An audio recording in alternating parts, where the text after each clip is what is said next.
What is up, guys? It is time for an MLB Deeper Dive for a slate with a lot more ambiguity than usual because no lineups have come out yet, but I am sure we'll get some of the course this hour, and of course, we'll talk about it all for you guys, as we always do here on the Deeper Dive. But I am Chris Spags, joined once again by a man you know because you've seen him on this channel for years. He's the namesake of everything Awesemo. He is a man who's also dominating the DFS industry for years on end now. Alex Awesemo Baker. How you doing, Alex? Doing good, man. Should be a pretty interesting slate tonight. We got some weather to keep an eye on and some pitchers that we might not have picked much before. So should be a fun one. And Terry, of course, another guy here you've seen countless times over the weekend, the head of customer success at Awesemo, and a man who's going to be responsible for your success on the show. How are you doing, Terry McBride? Doing pretty good, pal. Doing pretty good. I think I agree with Alex. It's going to be an interesting slate. There's a few spots that I am curious to get into, and I want to hear Alex's take on them. I think there's some off-the-radar spots that are kind of interesting today, so this is going to be a fun one. Yeah, we got lots to talk about here, but as always, guys, hit that like button when you come into any Awesemo stream. Really, anything you watch on YouTube, it helps out all the content creators out there, but especially us here at Awesemo, with the MLB content in particular, trying to fight all the NBA's popularity as best we can in the name of America's pastime. So hit that like button if you can, and of course, subscribe to the channel because we have content going on all day long from 6:30 in the morning for the NBA with Josh's process videos throughout all hours of the night, depending upon what sports are going on. We have it all for you here at the Awesemo YouTube channel. So subscribe right now and hit the notification bell too, so you know whenever we have content coming up. And of course, this show today is sponsored by JockMarket. And if you haven't heard, JockMarket's turned fantasy sports to a stock exchange where you can forget about waiting until the end of the game to make money. JockMarket allows you to buy and sell shares of players in real time for real money with guaranteed payouts for all shares at the end of each night. With daily markets for NBA, MLB, NHL, and PGA, you can make real money every hour, every minute, every second of any match or game. Use the pregame IPO to pick up shares of your favorite players and buy, sell, or hold during the game based on your analysis. If you download the app to get started and use our exclusive Awesemo promo code of Awesemo20, you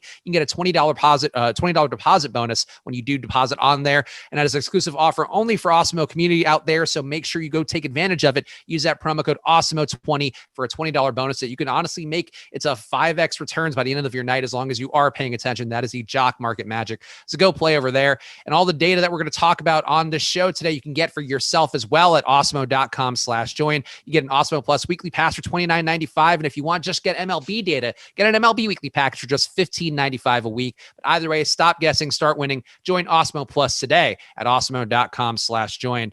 Let's talk about the weather up top. And Alex, I know you are an amateur / borderline professional meteorologist at this point after your years of research in the MLB fields. How are you feeling about the weather today? We have two games in particular that no matter what sites people are looking at, we got red weather in Philadelphia, red weather in the Cubs game at Wrigley in your native area of Chicago. How are you feeling about those two games? And I guess your confidence levels on them or any others I'm missing going off today? Yeah, I think first of all, let me address the first thing you said.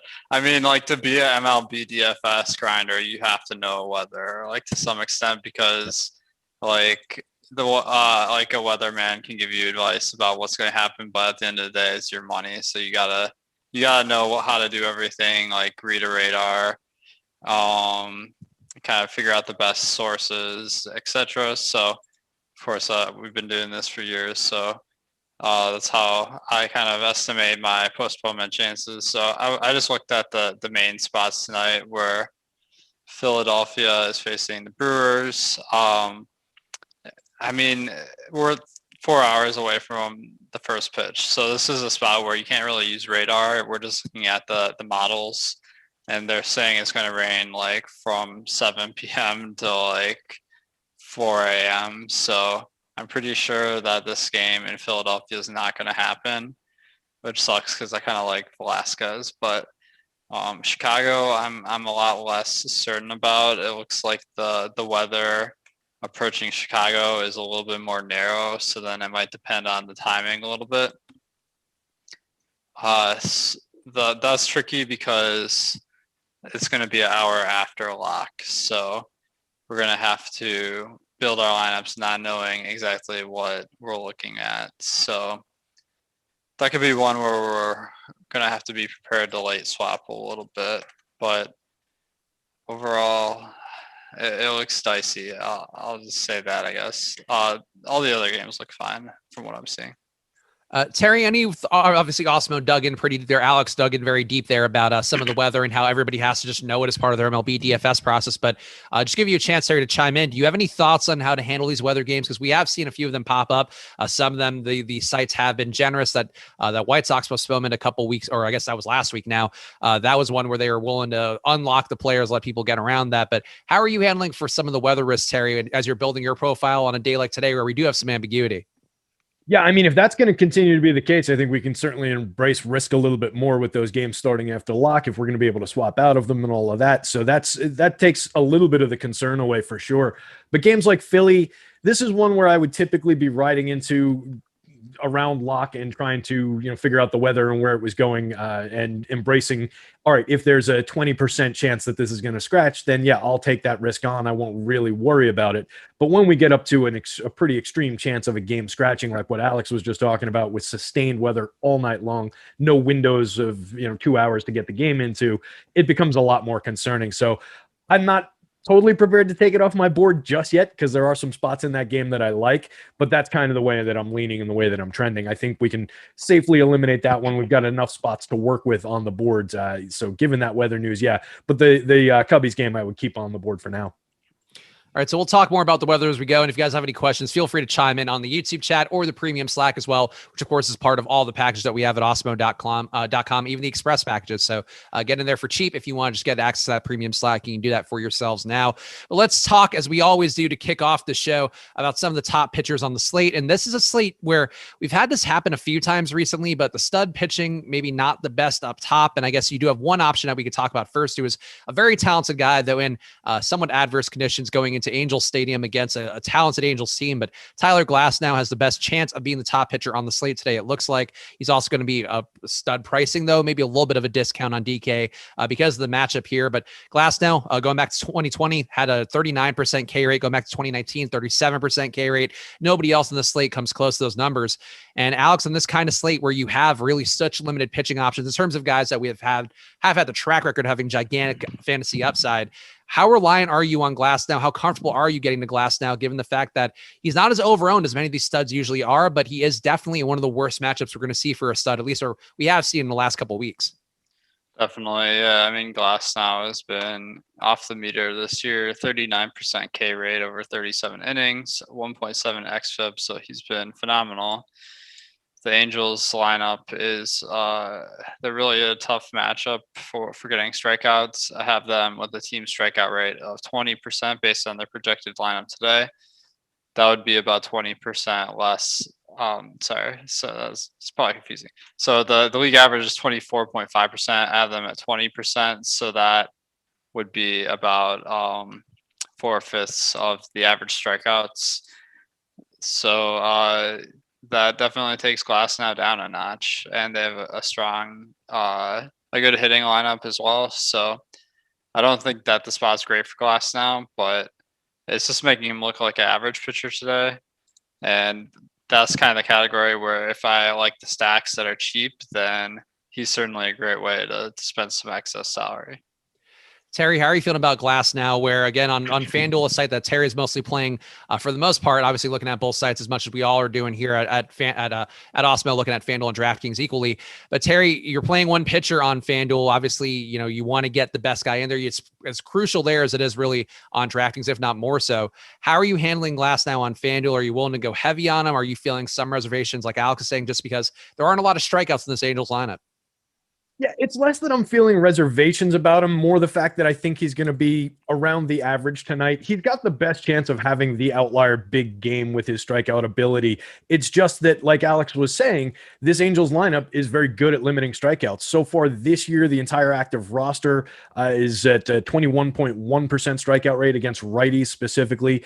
They've got a 170 team ISO, which is 10th in the league. The league is a little bit power starved in the split right now. So that's a pretty decent ISO for this year against right-handed pitching, and they're creating runs 22% better than average. So I don't necessarily think that they're going to light him up by any means. I think he's going to give us around 35 on FanDuel, 40-ish kind of a point start, which puts him right on par with a couple other guys on this slate who you're getting too cheaper. They've got ownership on them that's around equal, so you can dance in and out of that. But given other options, I don't need to pay up and get way over the field on Glasnow. I don't think he stands out like that kind of ace today. So I'm going to have some of them. I'll probably be around or below the field, and then I'm going to definitely try and get to some of these other spots.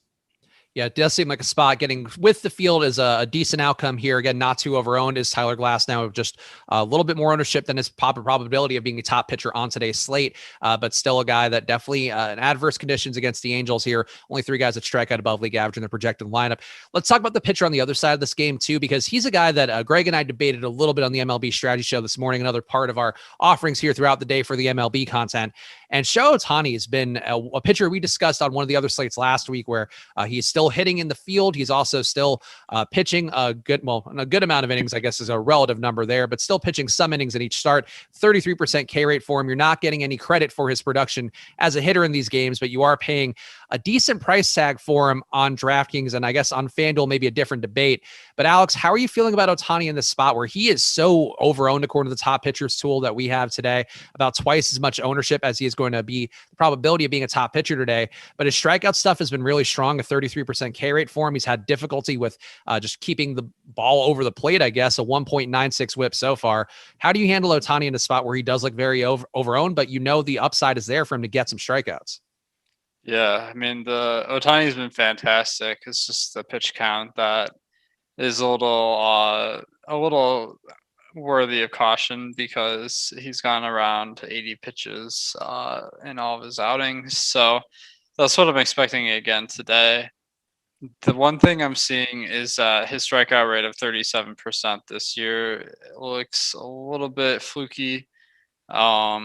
I mean, he didn't pitch much last year, but 2 years ago, he had a strikeout rate of 30%. And from the metrics, like swinging strike rate, it looks like his stuff was better 2 years ago or 3 years ago, I guess it was at this point. So I do feel like possibly he's getting a little bit lucky with these strikeouts. So I'm not expecting a 37% rate going forward. But I'm pulling up the velocity numbers here. Looks like in 2018, his fastball was 96.7. This year, 97. The splitter was 87. This year, 90. But the others look about the same. So I'm just kind of a little hesitant to give him a really high strikeout rate here. So Terry, how are you feeling about the Shohei Ohtani strikeouts? Yeah, I'm with you on that. We've also only got a 13 2/3 inning sample for that 37.1. So I mean, it's very deceptive right now.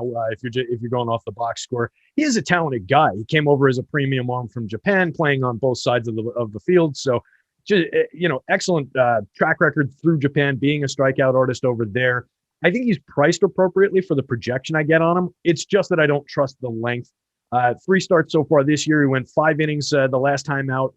Went 4 innings the start before that, 4 2/3 the start before that. So it's only 13 2/3 innings across 3 starts. I just get a little concerned. You mentioned the pitch counts. If they're stretching him out to a full 9,500 pitches, then we've got less to worry about. I think he's in a capable matchup here for strikeouts. I just question how long we're going to get him in the game, especially if this team gets a few guys on base, starts to move around the bases, maybe goes deep on him once. Then there might be a quick hook situation here. So that would be my real concern. 7,600, I think you could roll a few shares, though, on DK. That's kind of a good price for his upside if you're putting him as an SP2. What about on FanDuel, Terry? Because it is going to be a different equation there, where I guess it's not completely different. He has a lower probability of being the top pitcher, obviously, because there's only one pitcher on that site, but still going to be very over leveraged there. It looks like more than double the ownership expected of his probability to be a top pitcher. Is he a guy you'd be getting at all on FanDuel? Guys, we just got the news. Ohtani isn't pitching tonight now. Okay. Good timing. There you go. So, no, I'm not going to have him. So fade Ohtani is now. You're here. Anyway, Quintana's pitching. Oh, okay. Well, wow, all right. right. So that is a different situation then completely. I guess any thoughts, obviously, without having looked too deeply at the numbers, Quintana, guy we've talked about on some of these shows recently, and he is a volatile pitcher, a guy who's had some better strikeout stuff recently, and I think there are some questions about what's an aberration, what's not. So, well, first of all, are we going to I assume we're going to have Quintana available as an option on the slate, so let's go with that first. But Alex, just off the top of your head, with Quintana coming in and not Ohtani pitching, how does he look for you based on just the limited gasp of what you're looking at so far? Well, the first thing I'm looking at with a surprise start like this is the last day he pitched, just to make sure that there's plenty of time in between starts. It looks like it was 6 days ago, so he went 66 pitches. But his high this year has been 95. He just got knocked out of the last game he pitched. So the matchup versus Tampa Bay is about average, I would say. So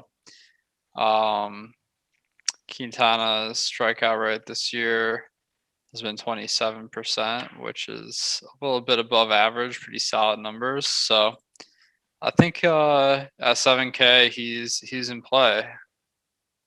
It does seem, 7K is a price tag on DK. I'm pulling Quintana in too for myself to take a look at here.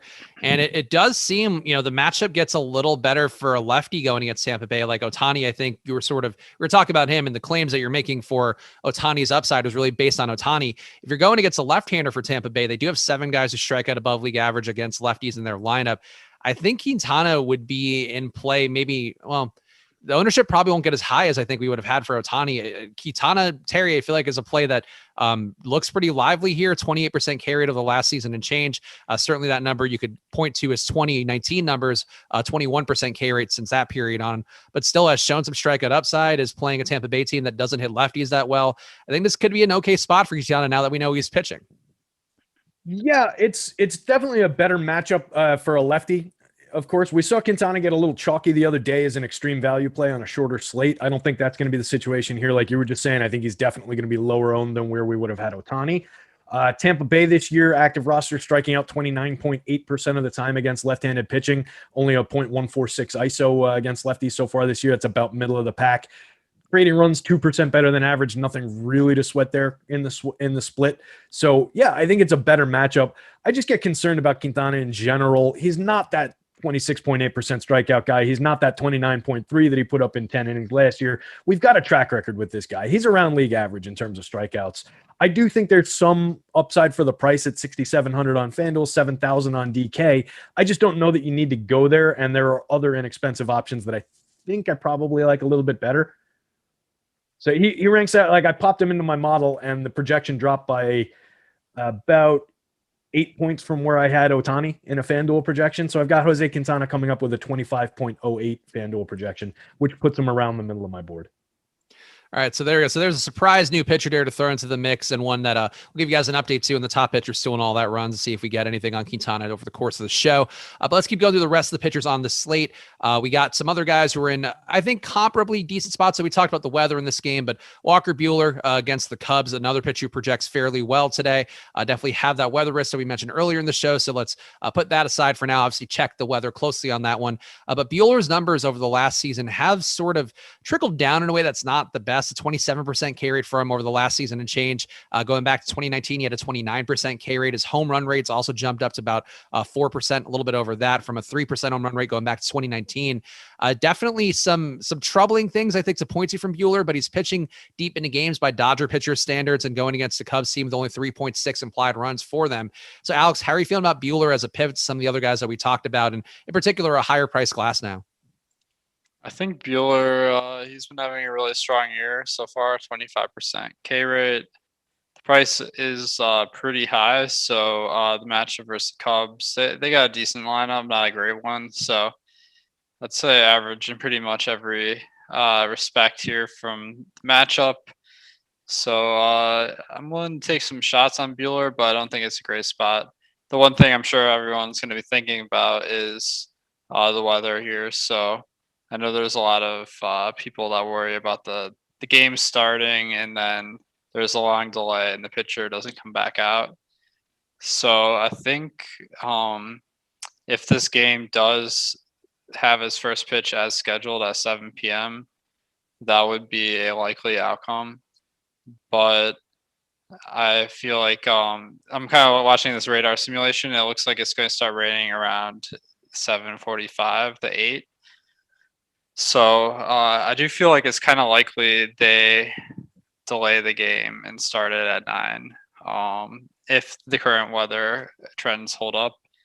So if that was the case,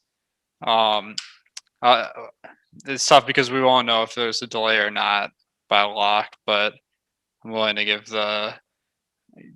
the umpires the benefit of the doubt that they'll probably just not start it until the rain has passed.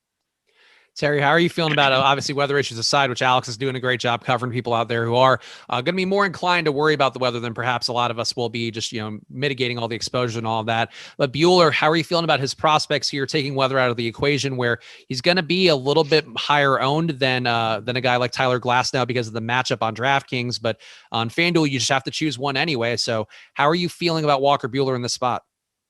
Yeah, Buehler's one of my guys. I trust him. He's earned that for me so far in his career. Alex was pointing out the strikeout rate. I'll point out the walk rate that he's got so far this year, just 1.6% walks in his 31 innings, 0.96 whip. So he's really good limiting runners, putting runners on base. 2 years ago, he was at 5% walk rate, 7.5% over a short sample in 36 innings last year. So like I said, he's a pitcher that I trust. The Cubbies, yeah, they're a dangerous offense, but there's definitely strikeouts here for them. They're sitting sixth worst in the league, with a 26.7% strikeout rate against right-handed pitching so far this year. Respectable 171 ISO. Like I said before, the power is just kind of out across the league against right-handed pitching, so that's one of the better marks. But they're 7% below average creating runs in the split. So I can definitely get to Walker Buehler here, particularly if we see the weather threat come up, the ownership come down, and then to Alex's point, yeah, if the game delays and then you get him with a fresh start, not having to worry about, if the start delays, not having to worry about that stop and start situation, I like him better. Hopefully that pushes the public off and we can get him a little bit lower owned and a little bit sneaky. Right now with his ownership where it is, I'm certainly comfortable rostering him around the field, maybe pushing up a little above the field. He is my highest projected FanDuel pitcher.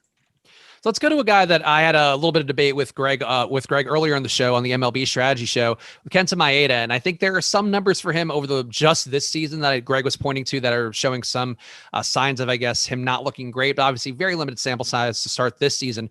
Going back to 2020, I feel like he's made some changes that to me jump out appreciably in his rates. A 27.8% K rate compared to 2019 was a 27.3% K rate. His swinging strike rate was up to 16% from 15%. Chase rate up to just under 40% from 37%.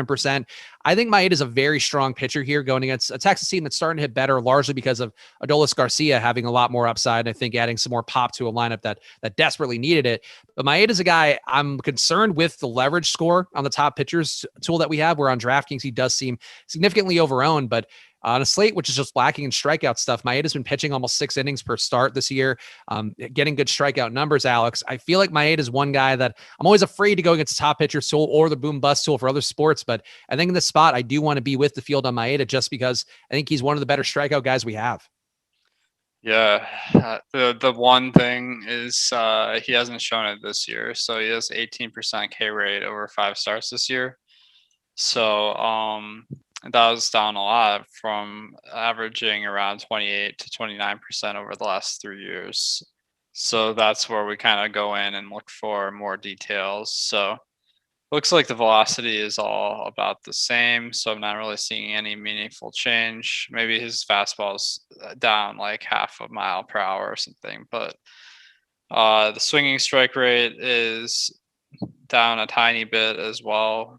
So I think that we can count on him being that good strikeout pitcher we're used to, as you're saying, even though the numbers so far this year haven't lived up to that. The matchup versus Texas, they are better versus right-handers, but it's still one of the weaker lineups in the league. So I do feel like this is a pretty good one to target pitchers versus. So I do think Maeda is a solid play tonight. Terry, how are you feeling about Maeda? Because, as Alex mentioned, as I mentioned Greg's take from earlier in the day, that Maeda's numbers are taking a downturn for just this year. Are you buying in on him being a guy who lost something in the offseason? Are you buying in on him going back? Because I think that is going to be a deciding factor, whether you go with the field on Maeda or you come in under on him today. No, I'm not concerned in the slightest. This is one of my favorite pitchers in the league in terms of what he does on the ball field, limiting hard contact, inducing soft contact, plus the strikeout rate that he adds on top of it. He's an excellent, excellent pitcher. It looks like there's a little happenstance in what he's put up so far in terms of the strikeout rate. To Alex's point, the strikeouts have come down, but he's only at a 26.4% called plus swinging strike rate. That was 32.8%. So it just seems like part of it is that he's just not been around the plate. He might have just been a little bit wild in these few starts, this limited sample. So I think that's going to come out in the wash. I agree with Alex. We're going to see the strikeouts go back up. Maybe they don't go to the 32.3 that he gave us last year in 66 innings, but I think we can rely on 25% plus, which would be fine. This Rangers ball club has been league worst the last back to the start of 2019 with a 26 point something percent strikeout rate against righties. This year they're league worst with a 30.1% strikeout rate. This could be the spot where he gets right in a hurry in terms of strikeouts. And then I mentioned his ability to induce soft contact. Last season, I mentioned the strikeouts. He also had a 2.63 xFIP, a 0.75 WHIP. He, oh man, I keep losing it here. There we go. Among qualified starters last season, he led all qualified starters, inducing 28.5% soft contact. Next highest starter on the board was Luis Castillo at 21.3. That's a massive difference. Limited hard contact, same way, 21.5%. Zach Wheeler was second with a 23.1. That's a pretty big delta. So I love everything about Maeda here. I think he's in a great spot. The only thing I didn't love was the 19.5% ownership on FanDuel because he's only 6,900 over there. I think he makes a lot of sense at 7,800 on DK. I'm going to try and figure out unique ways to roster him on FanDuel. We got people coming into the stream. It looks like we got, who is this? David Fang asking, are you guys worried about the rain? I'm just going to slate it again so we have to talk about the weather over and over again for new people coming in. But basically, Alex is feeling that. And I want to speak for Alex. If I misspeak, Alex, feel free to chime in and correct me after. I feel like the Philly game, less likely to go off today. I feel like the Cubs game, decent chance that it runs in a delay. Is that about right, Alex? I'm going to have to say that 5 more times for the people who come in and ask. Oh, yeah, that's right. Although the Cubs read I'm making is based on a radar forecast, which isn't that accurate at this point in the day. So it's definitely something to keep an eye on leading up to lock. Yeah, one of those very important things as the weather always is on here. Let's keep talking through some of the other games. And of course, it is a tough one when pitchers are disappearing on the slate. So our apologies for taking some more time on some of these guys, but we're going to go through some of the other guys that we have left. Adam Wainwright, going to pick up actually a higher probability being a top pitcher today in his ownership by a pretty decent margin. Wainwright looks like a pitcher that normally I wouldn't target, but on a slate like this one, where we have question marks for the studs, we have question marks for the weather, we have question marks for so many of those ones. I could see the logic in going to Adam Wainwright when you just know that he does have a higher probability of being a top pitcher than his ownership, where he's going to be single digit owned, it looks like on DK. Terry, how do you feel about Wainwright here? Because not a guy normally you're dying to get to, but the projection looks pretty good. And on a slate on DK where you do have to roster 2 pitchers, it does seem like that's a place where you can get to some Adam Wainwright, if not a ton. Speak for yourself, my friend. This is one of my go-to guys. I love Adam Wainwright. When he's on the board, when he's in a decent matchup and a little bit sneaky, I've always been willing to go to Wainwright a little bit more than the field does. In this spot, it's not the greatest matchup against the Mets, though. I've got him down the board a little bit. So he's coming up kind of in the middle for me. I might get to a few shares overall. But the reason I'm excited about Wainwright in general and going forward for the season is I'm a believer in what he's been able to do so far this year in improving his strikeout rate, bringing that back up. I just think he's found it again with his curveball. He's throwing the curveball with a career high spin rate. This is a guy who's been known for having one of the best curveballs, if not the best curveball in baseball over the last 15 years. And he's throwing it better than he's ever thrown it now. He's inducing more whiff on it than he's ever induced on it now. So the strikeouts are back up, 26.4% strikeout rate this year. Last year, he was at 20.6 at over 65 innings. Year before that, 20.5 over 171 innings. I say it all the time. When I can find something and pinpoint that this is the reason why we're seeing this, I believe in it a lot more. With Adam Wainwright, it's part of that spin rate narrative with it might be the raised seams on the ball. It might be something else, but these guys are finding more spin this year. So I'm a buyer on the Adam Wainwright is back to himself, or Adam Wainwright is experiencing a late career renaissance, let's say. Because of that, I love the price at 7,200 on FanDuel, 9% ownership. I'll be there a little bit. I'm just a little concerned about that Mets matchup. Alex, how are you feeling about Wainwright here? And because we got to talk about some of the top stacks as well. If you want to segue to another guy in that price range, I feel like we haven't hit. We could talk about Vince Velasquez, even though I know we have the weather concerns in that one. We could talk about Frankie Montas. Give me your thoughts on that price range, and if Wainwright is a guy that you're comfortable with for the reasons that Terry outlaid. Yeah, I think Wainwright is a solid option. Coming off that complete game, that was pretty impressive. So I do feel like he has the possibility to throw 100 pitches, which is more than a lot of other guys on the slate. Let's see, the Velasquez spot. I mean, that's a good team that's nice to target because they don't have a lot of power. They do strike out a league average amount. So the price point on Kramer seems a little bit low at around 6K on both sites. it's a little bit hard to envision having to spend a ton of salary on tonight's slate, but he does seem like one of the best for salary saving. Terry, how are you feeling about Kramer here, given the fact that DK is going to be much more of a play on FanDuel? It does seem like one of those guys you're probably not going to get to a ton, but strikeout rate's been pretty good for him, a 26% K rate, just shy of that, not giving up a ton of power. Facing a Seattle lineup that does have a 27% aggregate K rate in their lineup. Is he a guy you'd see yourself getting to at any sort of appreciable amount? And I guess, would he be in play for you at all on FanDuel? He would certainly be in play for me a lot more if I were playing on a DK slate where I could use him as an SP2. On FanDuel, to Alex's point, I just don't know that I'm going to need that 5,800 salary. I like the spot. He stood out to me when I was just kind of scrolling through the options on FanDuel this morning before I put anything together, and it kind of bears it out. He's around the middle of the field in my model, but for that massive discount that, of course, jumps up in value, I just don't know where I would spend the money. Like if I were looking to maybe put together one of these lineups that's like a 3-3 with 2 expensive one-offs or something like that and use 2 high-priced 3-mans, then maybe he's your path toward doing that. But there are other value pitchers that, like, I would much rather build that lineup and spend a little bit more and use Kenta Maeda in there and just eat the chalk on that because nobody else is going to be building it that way. I just don't know that we need to go all the way down to the 5,800. So it's on the board. It'll be interesting to see if I get to it, but yeah, not in terms of needing that salary.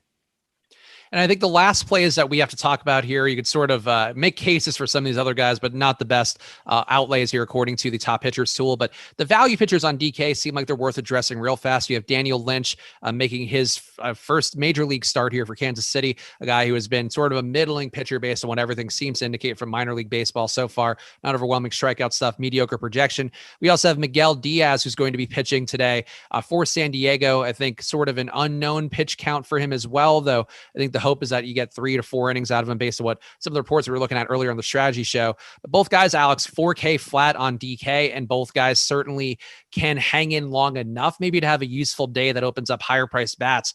How much of a Lynch or a Diaz would you want to get on a slate like this? Yeah, I mean, I kind of am intrigued from a points per dollar standpoint, but to be honest, I mean, with 2 guys starting, this year is especially difficult because we don't have any data from last year to go off of. So Diaz, he barely pitched in 2019 too, so a little bit tough to know what to make of it. But he, both of these guys obviously got caught up to the majors, so the teams are having a lot more information on how good these guys are than we are. So I think we can have some confidence in them, but it's pretty rare to be able to find ways to use all the extra money if you spend down to a 4K pitcher. So I do think it's probably more practical to go to that mid-range instead of going all the way down. All right, we got and then Terry, I'll just ask you real fast. I guess just for the novelty of it all, Lynch and Diaz not in play on FanDuel at all, I'm going to presume. Lynch not even on the slate. Think he's interesting for 4K over on DraftKings. I just don't know how you'd spend it, like Alex just said. But he is a top end prospect, 6'6" lefty, decent stuff. He did have some decent success in his largest piece of sample in minor leagues, 2018 in 40 innings in Double-A. I think he was around a 28% strikeout rate, but he did have a couple seasons in there that were a lot lower than that, to your point. So question mark about how it'll translate to the major league level. The guy that I want to talk about real quick before we move on, and I know we have to, is Herman Marquez pitching at Coors Field. There's not going to be anybody on him. I get a good projection on him. He is a better pitcher at home than he is on the road. That goes under the radar a lot. 3.83 xFIP for his career on the road, 3.42 mark at home. Strikes out 23.3% of hitters on the road, 24.4 at home. Slightly lower walk rate on the road, higher whip at home, but he's got a 3.47 BABIP against at home, which kind of contributes to some of that. Taking on a team, the Giants, 22.5% strikeout rate against righties, 10th best in the league going back to the start of 2019. But this year, 28.8% strikeout rate against righties, third worst in baseball. 159 collective ISO, 17% worse than average creating runs in the split.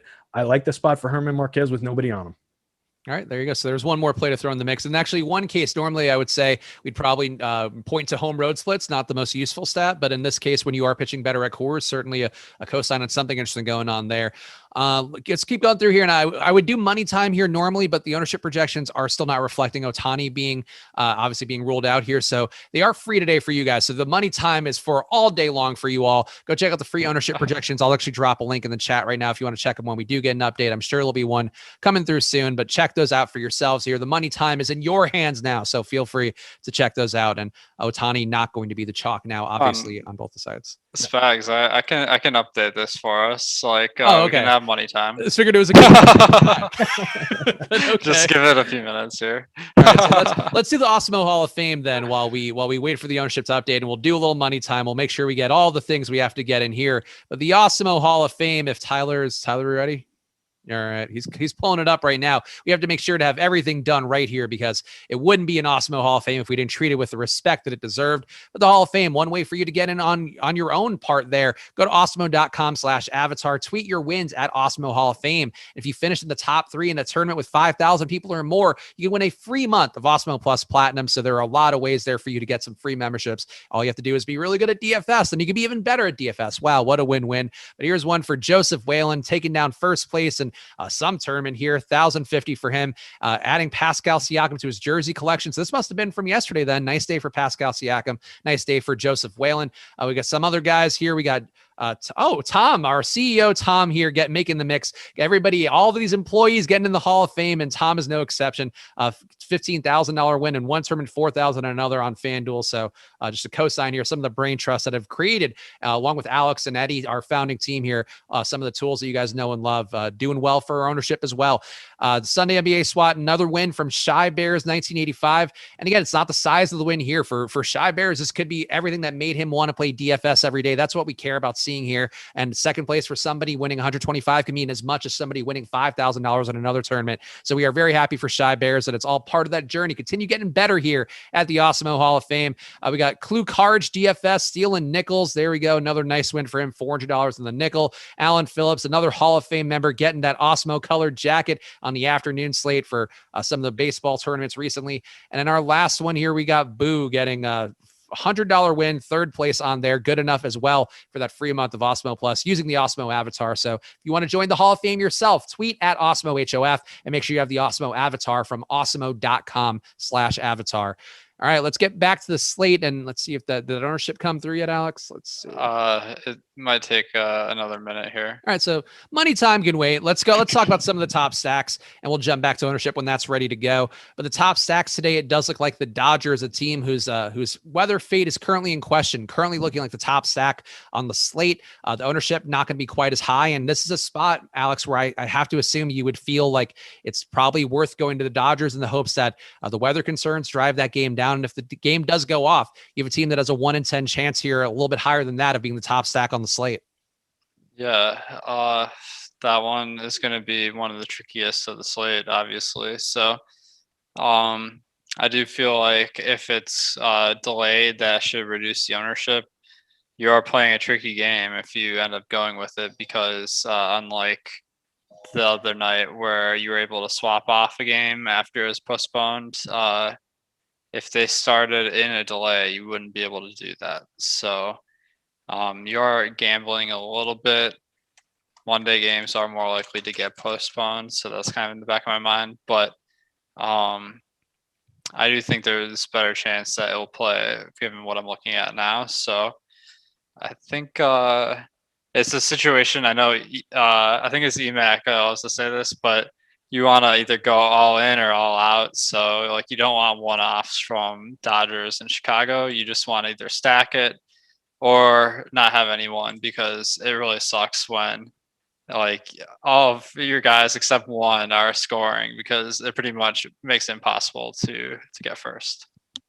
Yeah, that does make sense. And the risk aversion going to be a big part of this as well. There's clearly some upside. So Terry, we can find out your mettle as a man now. How are you feeling about this Dodger stack? Are you willing to go there? Are you feeling a little more risk averse and maybe wanted to go a different direction? I think the spot is good, but in terms of their power upside, for some reason, they weren't really spiking through the top of my home run model. I'm getting good overall point projections on them, but it does look like there's decent public ownership across both sites on them. So I'd be a little bit concerned about that, just, leaning into so much public ownership in a game where we're questioning whether it's going to happen, whether we're going to need to pivot off of it. I do like the spot, though. Hendricks is a pincushion of a pitcher right now, sitting 6th percentile in barrel rate allowed, which is a lot of noise in that stat, but still noteworthy anyway. 39th percentile hard hit rate allowed, 23rd percentile max exit velo, 40th percentile average exit velo. Guys are just getting to him, is my point here. So I think he's kind of washed as a starter, and I think this lineup is obviously one of the better ones in baseball. So there's every reason to get there in terms of who they are, who the matchup is. I don't even hate the pricing, to be quite honest. The FanDuel pricing is fair. The DK pricing looks like it's kind of come down on some of these guys, except for Mookie up top.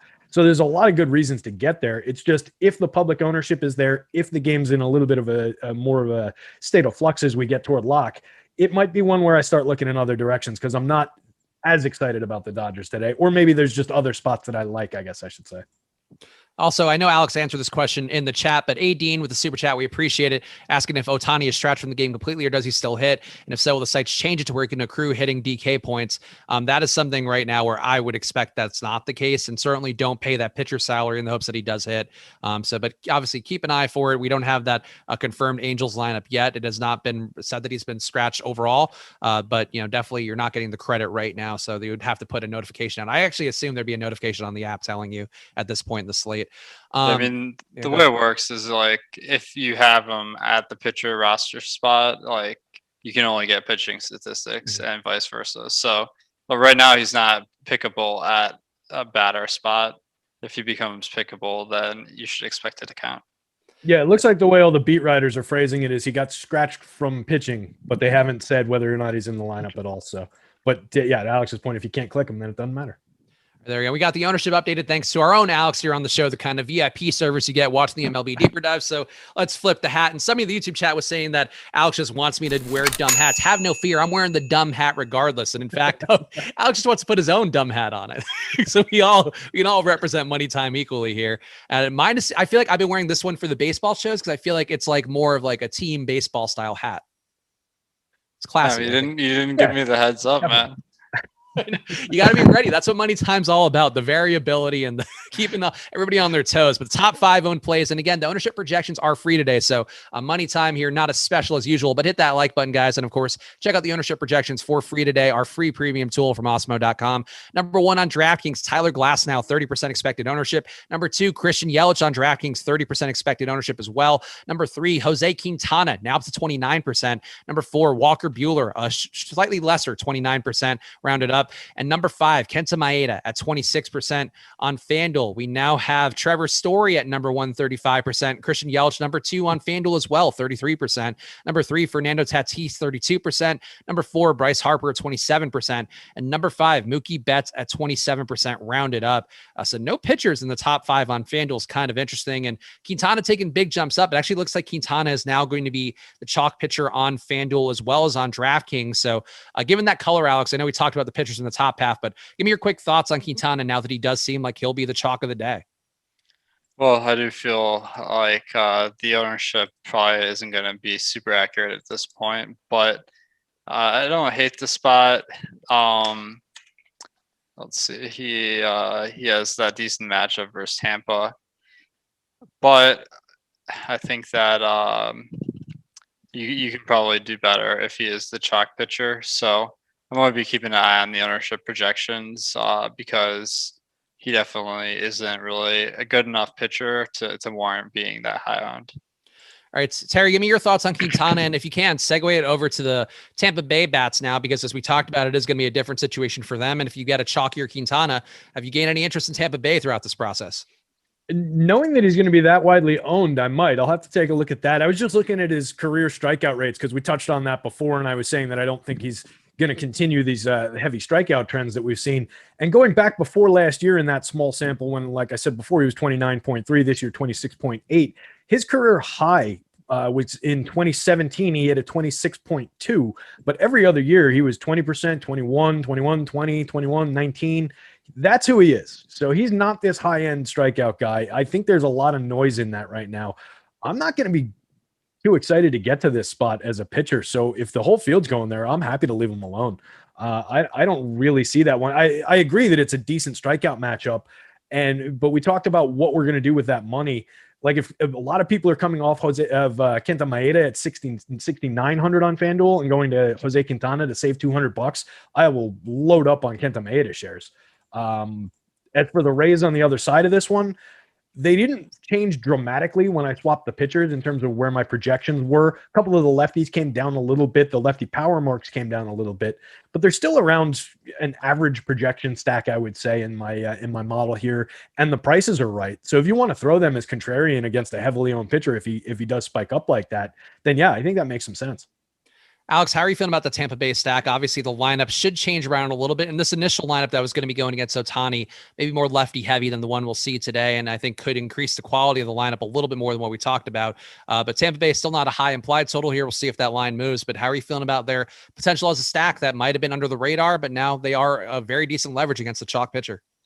Yeah, so I just updated all the lines in my spreadsheet here, and it looks like Tampa is up to a 5-run total, which is pretty good on this slate, where the highest is 5.3, and it's almost as high as the Coors Bats. So I think Tampa is really going to be underpriced today based on that. So I do expect the ownership to really navigate towards Tampa, and it'll be interesting if Quintana is also high owned. But I do feel like they are worth getting to, given that they're priced to face Ohtani, and now they're facing a guy that's not nearly as good. Yep. So there you go. So that is a play that has changed drastically over the course of this hours. Doesn't usually happen quite that way in baseball as often as our friends may know from the NBA streets, but did happen today. So there you go. Let's talk about the Coors game, because that is going to be one that pops up a lot in the top stack tool on FanDuel. Colorado and San Francisco number 2 and 3 on the top stacks. On DK, it's going to be San Francisco, and then Colorado's number 4. And it does seem like the pricing here could make it a different story on both sites. But let's talk about the Colorado Bats. And Terry, I'm curious your thoughts on the Rockies overall, because they are going to be chalkier on FanDuel, and they're going against Aaron Sanchez, a guy who the one thing he has going for him as a pitcher that's probably led to his longevity, a lot of teams taking tries on him, is that he keeps that ball down about as well as anybody in the league. A 25% fly ball rate this year, going back to 2019, a 30% fly ball rate, but still avoiding home runs pretty well. League average home run rate going back to 2019 over the last season and change, a 1% home run rate. Do you have any sort of concerns about going heavy on Colorado here, given that they're highly owned, going against the guy who's pretty much his MLB career is defined by him avoiding getting blowups for the most part? Yeah, that's really what he does well. It's not like he's going to be striking out a ton of these hitters. It's not like we're saying go to Aaron Sanchez here. I talked about the pitcher on the other side. I'm willing to embrace the Coors risk with Herman Marquez on the other side. I'm not doing that with Aaron Sanchez here. If I'm going to bats on either side of this one, obviously given that it's going to be the Rockies, I tend to get away from Coors games when it's not an exciting matchup in particular. And this seems like that unexciting matchup. I could see this just being like one of those 5-4 games that doesn't really stand out DFS wise. If we can get a lot of the field onto that kind of a game, I'm happy to let them be there and I'll get to other spots. So it looks like it's trending that way ownership wise, with a ton of people on the Rockies, good amount of them on the Giants as well. Obviously, a lot of people like to go to Coors. I always find reasons to navigate around Coors unless there's a really, really appealing reason to go there. And I think this is the slate where I'm probably going to be doing that. I'll have some, don't get me wrong. Every time I say this, I mean, I'm going to undercut the field. I don't mean I'm going to completely fade Coors. So don't read me the wrong way when I say these things, but it's not a major smash spot for me. Alex, are you feeling similarly here? I see you nodding your head, and it does seem like a slate where maybe you can get away from Coors a little bit more than usual. It's also a pretty cold day in Colorado. I know one of our guys in chat who was there during the strategy show, he made it happen, saying that it was snowing earlier in the day. He was 45 minutes away from Coors. And I was saying there's some light rain there, so nothing that's going to affect the game, but it's cold in Colorado. And I do think there is a difference between a 45-degree day in Coors and an 80-degree day by a pretty good margin. So how are you feeling about let's talk about the Rockies bats first, going against Aaron Sanchez. Yeah, I think the weather here is a big factor. I mean, the Coors Field conditions at 40 degrees are probably better than most parks at 90, but still not exactly like living up to that moniker of being the best park for fantasy. So I think this one may be a little bit of disappointment, but still, probably, I mean, it has an over-under of 9.5, and most of the games today are at 8 or 8.5, so it's not that much higher, but still the highest. So there's some good potential. The Giants seem to be really mispriced on DraftKings and FanDuel, just like really low priced. So that is drawing a ton of ownership to them, and I feel like you might fade them just because they're kind of the optimizer stack, where the Rockies a little bit more pricey, a little bit lower ownership, but also being the home team have a little bit of a disadvantage, not getting that ninth inning if they're doing well. So I do think that this game might not be kind of what we're used to as far as scores. And let's talk quickly about the Giants, specifically on DK, where you're getting a lot of chalky Giants bats up top. 3 of the top 4 here are going to be owned over 25% with Alex Dickerson, Mike Tauchman, and Brandon Belt. And I know, Alex, normally we talk about this where, like, when you have Mike Trout at 25% an Angel stack, you're probably just not going to play the Angel stack without him. But are you willing to play Giant stacks without guys like, in particular, Tauchman, who is, not the greatest power guy, certainly is moving around the league more because he hasn't been a great power guy. And his power has fallen off of a cliff recently as well, going back to last season. Just a 0.088 ISO is not the best number for a guy who, even at 2K, is going to be nearly 30% owned.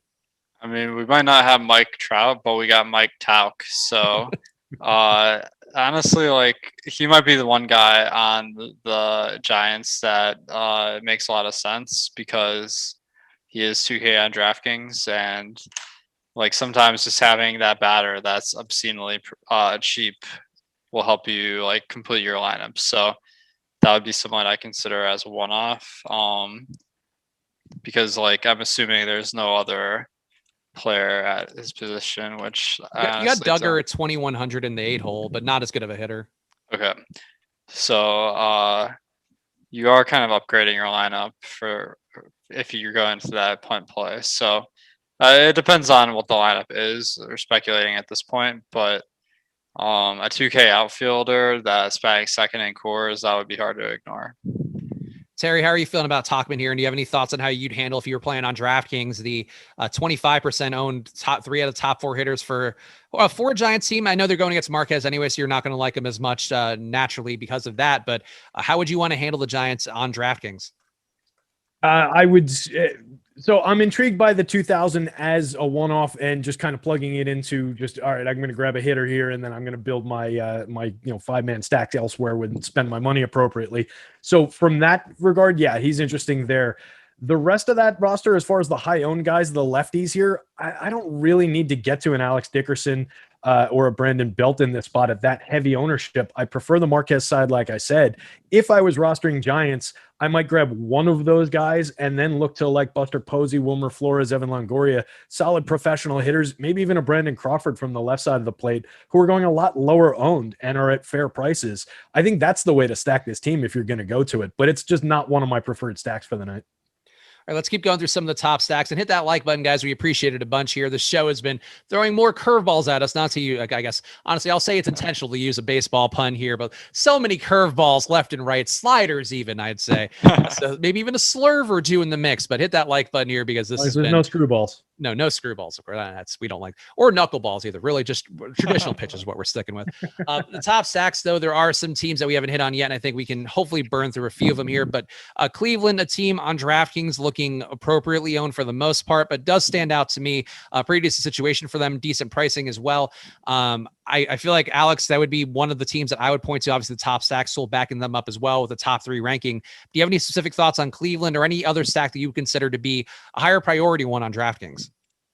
Yeah, like Cleveland. I mean, they got this matchup versus the rookie Lynch, so I think that they should be in a good spot. Like, it looks like a lot of their batters this year have been pretty cold, and outside of the 2 through 4 spots, not a lot of power. So it does look like a weaker lineup than we're used to, but matchup is solid.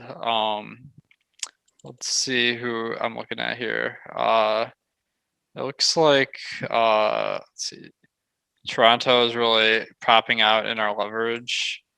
They're going up against Frankie Montas, who I think Elva is kind of an average pitcher, but it looks like he may be a little bit below average from his stats. And Toronto's lineup is stacked with a ton of power. So it is a little bit like puzzling why no one is getting to Toronto, although I guess it is in Oakland, so it's not the greatest hitting conditions, but they definitely seem like a team that can break a slate no matter who they're facing or in what park. Terry, how are you feeling on FanDuel here? And then also Toronto, it's worth noting, going against Frankie Montas, and his numbers have started to fall off a cliff since that big PED suspension. So who knows if you can correlate those two things, but home run rate for him up quite a bit, 3.2% home run rate going back to 2019, just over the last season, a change of 4.6% home run rate. On FanDuel, Terry, what would be your priority stacks here? And then we could talk about some of the dart throws, I guess, amongst the lower owned ones. Yeah, I think some of the ones that Alex mentioned, definitely interesting. I'm just taking a peek at my power index that's in my article every day that kind of captures my home run model in the average form for the full lineup and then the top 6 guys in the lineup. I wrote about one team that I'll save for like the sneaky low-owned play if we're going that direction. But I think the Oakland A's are interesting going up against Steven Matz in that same Oakland ballpark on the other side of that Toronto game. I get decent power numbers for them. Matz has been out on a limb pitching well so far this season, but he's got a track record of giving up power. So I'm just going to continue riding that and continue throwing bats against him until he's really proven something to me. He's at a 23.9% strikeout rate so far this year, 3.9 xFIP, 1.15 whip. So it's already coming back to where he's been a little bit. I'm going to continue, like I said, throw some of these power bats. Matt Olson was my, well, wait, I shouldn't say that because we're going there. I really like Matt Olson in this spot. And then I like some of the righty bats as well. Mark Canha up at the top. Ramon Laureano's got some power and some speed. Sean Murphy, Matt Chapman at third base. So there's a lot of bats in that lineup that I like. So I can get there. And then Terry, any sort of very low owned stacks that you think maybe interest you, whether they be popping up on the top stack, Sewell or whatever, but any of these ones that we haven't hit on that you find to be particularly worthwhile? Well, how about that? You walked me right into what I wanted to talk about. The Baltimore Orioles up against Eric Swanson and a cast of thousands coming out of what is actually a pretty good Mariners bullpen. But Swanson is a targetable pitcher. He's been nothing but a guy who gives up home runs through his brief major league career. So there's every reason to throw some Orioles bats at him. He's thrown 67 2/3 major league innings in his career. He's allowed 20 home runs in that sample. His home run to fly ball rate over an unfair 7 2/3 innings last year was 30%. The year before that, 58 innings, 23% home run to fly ball rate. He was at a 1.85 home run per 9 and a 17.2% home run to fly ball rate in AAA. This guy gives up the long ball like crazy. So I like getting to some of these A stacks. Once they run into the bullpen, they might or Oriole stacks, excuse me. Once they run into the bullpen, they might cool off a little bit. But I think if we're talking about long men versus the high leverage arms that come out of the Seattle bullpen, they've got a better shot at maintaining success. I also think they're going to have a really good shot at hitting a couple home runs off of this guy before they chase him. So I really like a sneaky Oriole stack tonight.